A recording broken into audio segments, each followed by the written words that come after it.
Pourquoi le deuil du sportif de haut niveau est encore plus difficile lorsque tu n'as pas besoin de t'inquiéter de tes revenus ou de tes finances? Salut, c'est Gladouane, je suis retraitée des pistes d'athlétisme depuis plus de 10 ans. J'ai été multiple championne de France dans 4 disciplines différentes, demi-finaliste des championnats du monde, médaille d'or et médaille d'argent aux Jeux de la francophonie au Liban. Voilà pour les présentations. Et sache que depuis la fin de ma carrière, je mène des recherches sur le deuil du sportif de haut niveau parce que moi, bien ça n'a pas été simple, alors que j'avais décidé volontairement de m'arrêter là. J'en pouvais plus, j'étais arrivée au bout du parcours, j'avais envie de passer à autre chose dans ma vie. J'étais pas prête, Ça a été super compliqué.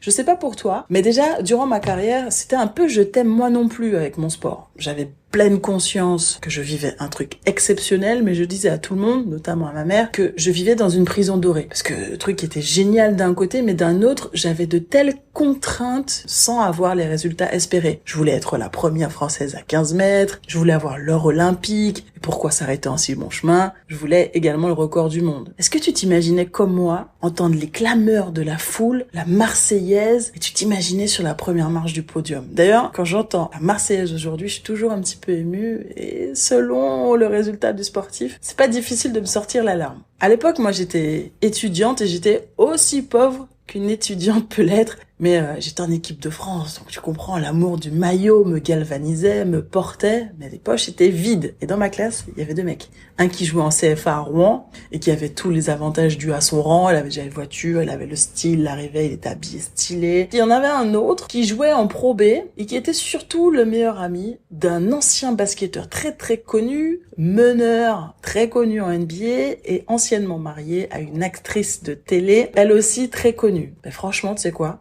Moi, j'avais le sentiment de mériter cette vie-là, la vie qu'ils avaient tous les deux, et que bien malgré moi, j'avais rien. Alors j'ai fini par faire comme tout le monde, j'ai fini par détester tous ceux qui gagnaient bien leur vie grâce à leur sport, donc notamment les footballeurs, sans chercher à comprendre. Pardon. Puis le temps est passé, je suis devenue journaliste, j'ai fréquenté le monde tant adulé, mais incompris de l'univers du football.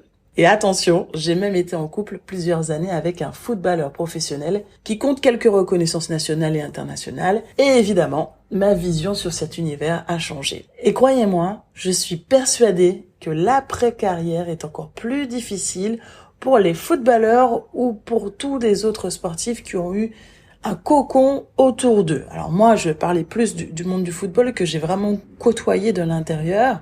Leur écosystème est fait de telle sorte qu'ils vivent dans un microcosme assez éloigné de nos réalités. Je suis pas là pour dire si c'est bien ou c'est pas bien. Je vous fais simplement l'état de mon constat.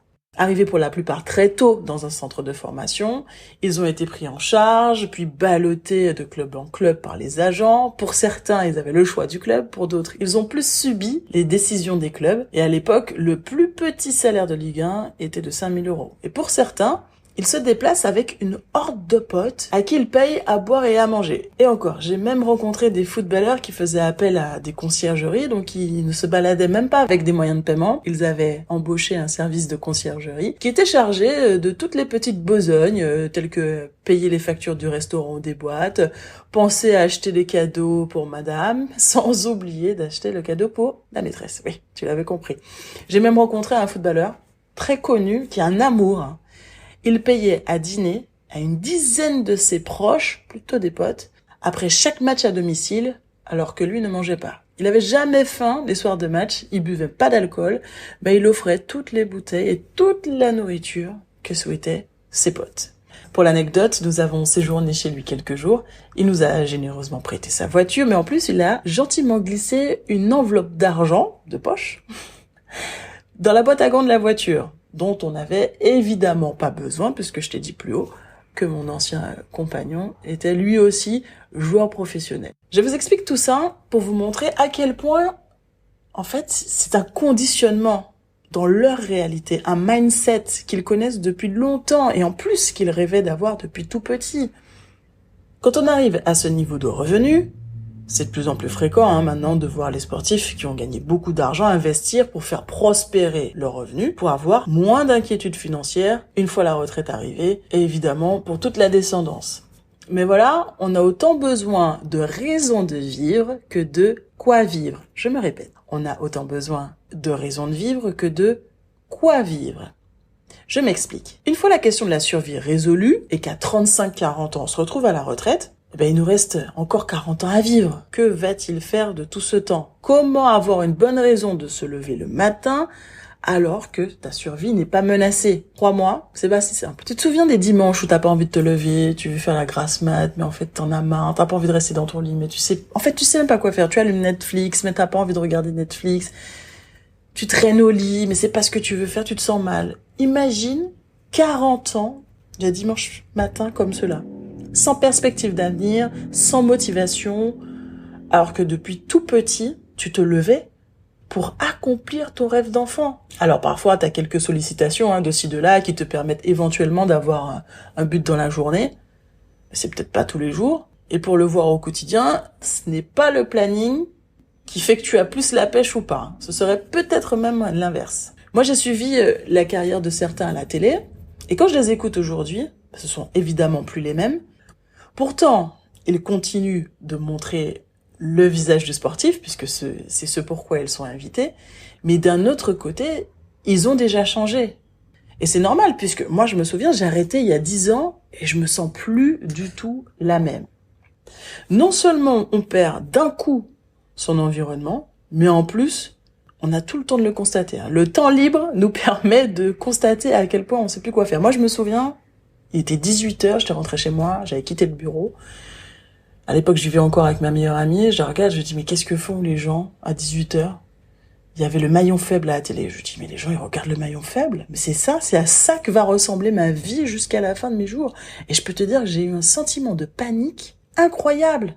Donc je pense aux sportifs très exposés médiatiquement. Les sportifs très exposés médiatiquement, qui sont en couple ou mariés, sont généralement très absents de la maison durant leur carrière. Ils ont construit leur couple sur ce fonctionnement avec la femme qui nourrit secrètement le rêve d'avoir un mari, un père, un compagnon beaucoup plus présent à la maison une fois que la carrière est terminée. Mais combien de fois cet incroyable virage dans la vie du couple a-t-il réussi?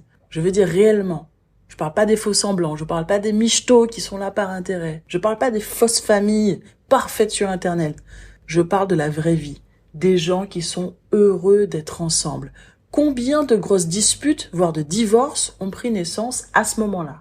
Comment donner un sens à sa vie alors que notre survie, avoir un toit sur la tête et de quoi se nourrir sur la table, n'est pas menacée? Il va falloir se réinventer intérieurement. Je te donne l'exemple concret de David, qui est retraité depuis peu et qui m'a confié: moi j'en ai marre de tout, je voudrais dormir toute la journée, mais la nuit j'y arrive pas ou je dors mal, j'ai plus envie de rien en fait. Tout m'ennuie, même les matchs de foot, ma libido est en baisse, ce qui pose des problèmes avec ma partenaire, j'ai plus envie de voir personne, ni les gosses, ni ma femme. Et quand j'en parle à ma femme, elle me dit, si tu faisais un effort de t'investir dans la vie de famille, si tu te décollais du canapé, déjà ça irait mieux. Imaginez le cercle vicieux qui entame l'estime qu'il a de lui-même.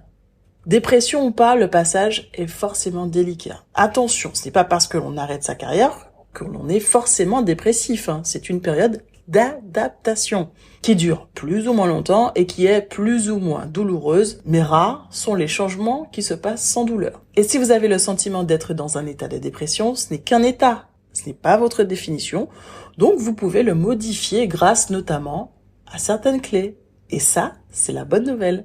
Je vous prépare justement un programme avec toutes les clés pour vous permettre de rapidement y voir plus clair dans cette nouvelle vie. Alors si tu te reconnais à travers mes propos, mais que tu n'as pas envie de parler, rendez-vous dans un prochain podcast. Mais si tu as envie de partager avec moi, de me raconter comment s'est terminée ta carrière, de me raconter comment tu le vis, de me raconter aussi ta carrière, tu peux m'écrire à vanessa.gladone@gmail.com. C'est complètement gratuit et ça me fera plaisir d'échanger avec toi et d'être ton teammate, ton partenaire d'entraînement. Allez, on se retrouve très vite pour un nouveau podcast.